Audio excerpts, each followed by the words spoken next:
Welcome back. Now, any measure capable of stemming the tide of insecurity in Nigeria should not be spared. In this regard, the Kaduna State Governor, Senator Uba Sani, has flagged off a training of 7,000 recruits for the State Vigilance Service. Now, the program is aimed at complementing efforts of other security agencies to tackle kidnapping, armed robbery, and other related crimes in the state. Meanwhile, 5 worshippers were killed in an attack on a mosque by armed men in the state. Let's share the story with you.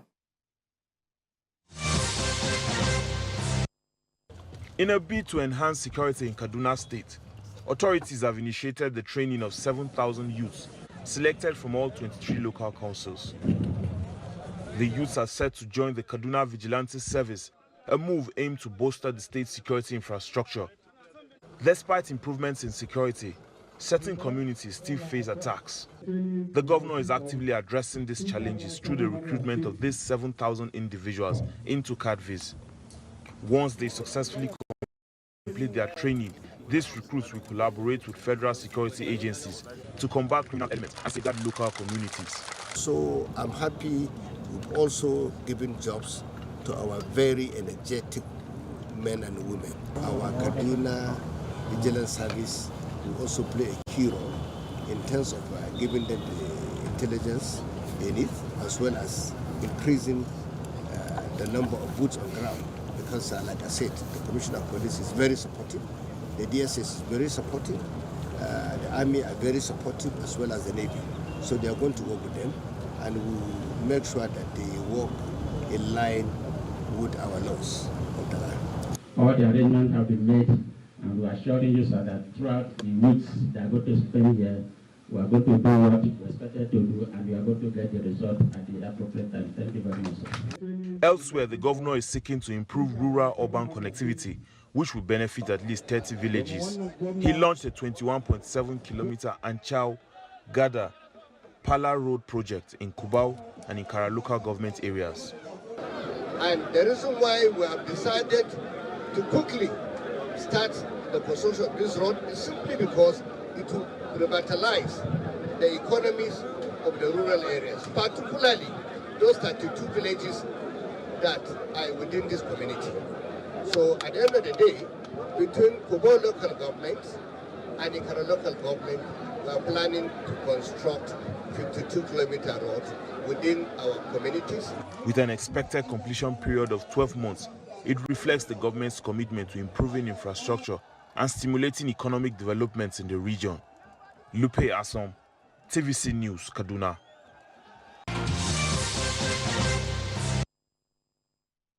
Well, let's start this conversation with you now, Paul. Looking at the situation now, what do you make of this development, particularly as it concerns Kaduna security landscape? Do you think it will make any difference with the 7,000 recruits?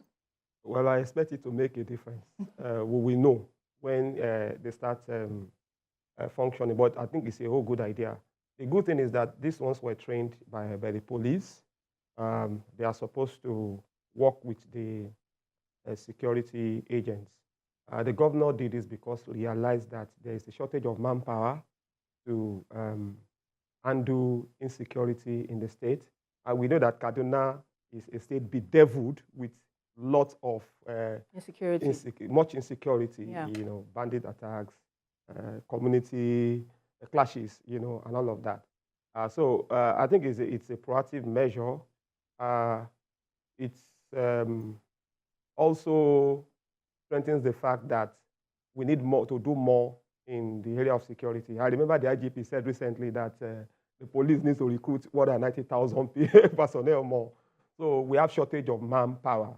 Even at the federal level. Yeah, even at the federal level. So it's good. It remains to be seen how they will perform. But for me, I think we must get to a point where we just, you are reading my mind, sir. Where we just have to. And these are some of the people that can be drafted into state police. Right. The difference is that these ones can't carry arms. The difference is that they cannot face the firepower of, I don't know what, I wonder what they're going to use. Maybe they'll carry their guns, or they will not carry arms at all. Or all of that. Wizoo and whatever. So we need state police, honestly. Right. The federal police, the police we have now, as we have now, we can't deal with this thing we can't deal with it decisively. You know, he said something the other time. He said, you cannot be doing the same thing the same way and expect a different result. Right. You just have to find another way to handle change things. our approach. All right, before we continue with this discussion, I understand that the former suspended local government chairman, that is Mr. Wale Adedayo, has been released from the DSS custody rather. So that story just happened just a few minutes ago. So GKB, you were mentioning earlier on that this doesn't warrant, you know, someone staying behind bars. Let's not talk of being held in DSS custody. So, but it's not even the problem of the DSS. If he has abused his office, that's ICPC. That's abuse of those. But when it comes to money, then it's EFCC. But it's the complainer. No, they said he accused him of inciting public disturbance. Public disturbance. Nothing had to do with his letter. Yes. So maybe that's why they think DSS should be involved. But and I have nothing against anybody being involved, but the case ought not to have gotten to that point in the first place. I think we are using a sledgehammer to try to kill an ant. But this ant is like the Volkswagen advert of the old days. You can't kill the beetle. Indeed, you can't kill the beetle. You need to handle it in such a manner that it doesn't destroy all the things around it. But Paul, let me have your perspective on this finally before we move on. Well, I don't think I need to shake hands with DSS for releasing this man. It should have been released earlier. So it's not. I'm not lauding. I'm not praising them for releasing the man. I am even saying we should have released him earlier.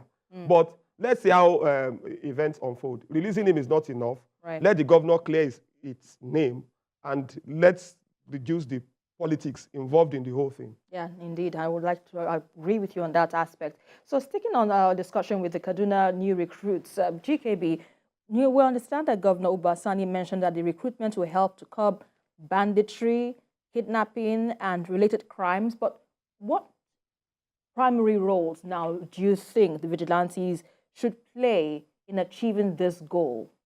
I think we are still burying our heads in the sand. We know what the solution is. But we don't be for political reasons or for regional reasons, for some funny reasons. Some people just don't like the idea of state police. Meanwhile, we have aspects of state police all over the place. In fact, the way Nigeria is structured, there should be local government police. Yeah. There should be campus police. Yeah. There should be railway police. But are we ready for such? We are beyond ready. We are looking at ready in the rear view mirror. That's how far gone we are gone. Because right now, as I'm telling you, the state police template itself will soon be outgrown with technology. By the time we get to it, okay, we want to do this. Because we should be about 10 years into state police by now. Because we should now be talking about devolving power from the state police down to the local government police. And then specialized arms of the police will now be created for new challenges. We keep doing things in circle, just like EFCC came when the police anti-financial crimes is already there. Then you create this. We like creating agencies to do the same things. Personally, I don't see why trafficking should be a federal offense. It should be purely local. It should not even be a state offense. In some countries that I ain't mentioning names, there are things you will be arrested for that will go to the sheriff's office before you get to the state patrolman. You have to, the crime must be such a large one for the FBI to be involved. To be involved, yeah. All crimes are local. That's why we keep getting it wrong. We keep assuming that this has not been done. I've said on this program, and I will say it again. In this Lagos, in Oshodi, in the 80s, if you have a new tenant, you must inform the DPO.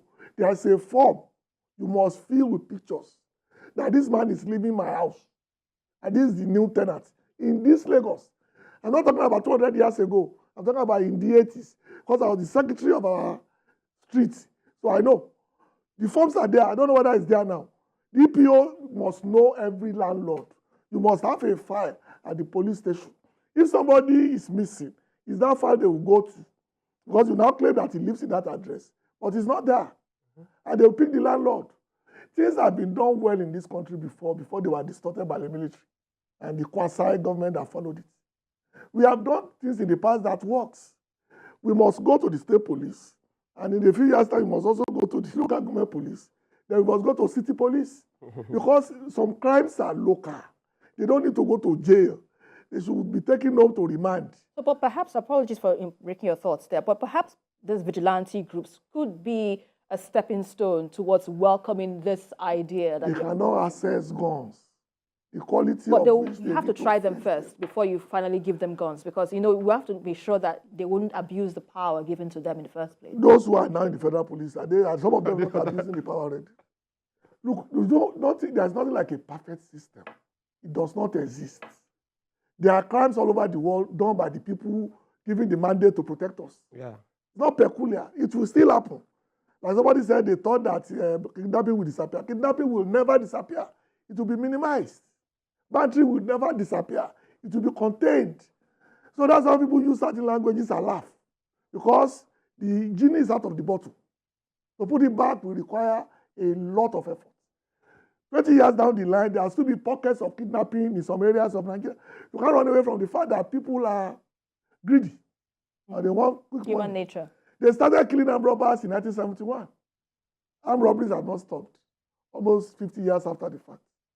What you try to do is to minimize its impact on society. Because if there are no crimes, there will be no need for the police. So there must be a consequence for something else to happen for you to write it. I don't think we need to, all this nitpicking depresses me. Because these young men will just be, I pray, will just be used as cannon fodder. Because what will they do if somebody is coming with AK-47, about 60? How do you want them to defend themselves? The policemen they will be with, they will have guns. But how many guns can now counter those people? They just have the sheer numbers. They don't have the armory or the ammunition to fight back. Indeed. That, to me, is the danger of putting these young men in the line of fire when you have not prepared them adequately. But the laws that guarantees that they can be protected. Well, you know, they should be wearing protective vests. They should be kitted, you know, adequately. Seriously. From what you say. But Paul, if from taking a cue from what GKB has said, we need to really wrap up on this because we need to go to the next discussion. Where would you see, or what would you propose the government does or do at this point in time, knowing definitely that perhaps state police might be the way to go? State police, state police, state police. Already, this current police, as it is being funded by state governors heavily. I remember that the Lagos State Security Trust Fund was instituted by former Governor Fashola. And at that time, the fund raised, raised fund for, buying operational vehicles and all of those things. And up till now, in fact, with the advent of Lagos State Security Trust Fund, crime was reduced in Lagos. Now, if governors can fund the police, you can rest assured that serious state governments can fund their state police. And I agree that you should even get to local government police. In the US, there's even a capital police. Police, just policing the equivalent of National Assembly. You understand? In the US. Why can't we get to that level? We cannot continue like this. We don't have enough manpower. And a situation where, for example, maybe an Oyebanji in Lagos, who has never, a policeman, Oyebanji in Lagos, who has never been to the north, is now posted to a community in Maiduguri. He does not understand the language. He cannot be a successful policeman in that place. But a son of the soil who speaks the language of the environment, who understands the environment, is likely to do better. You understand? You don't post an Uche, for example, you post an Uche to Katsina or Sokoto, who cannot speak the language of the environment. They will not even trust him because they know he's not one of them. You understand? But homegrown police, let the Chukwumerijis, the Uchenas, let them, police communities in Himo, remote communities in Abia. You understand? And let the Banjos and the Badejos, take care of communities in Oshu and all of those. That's the way it should work.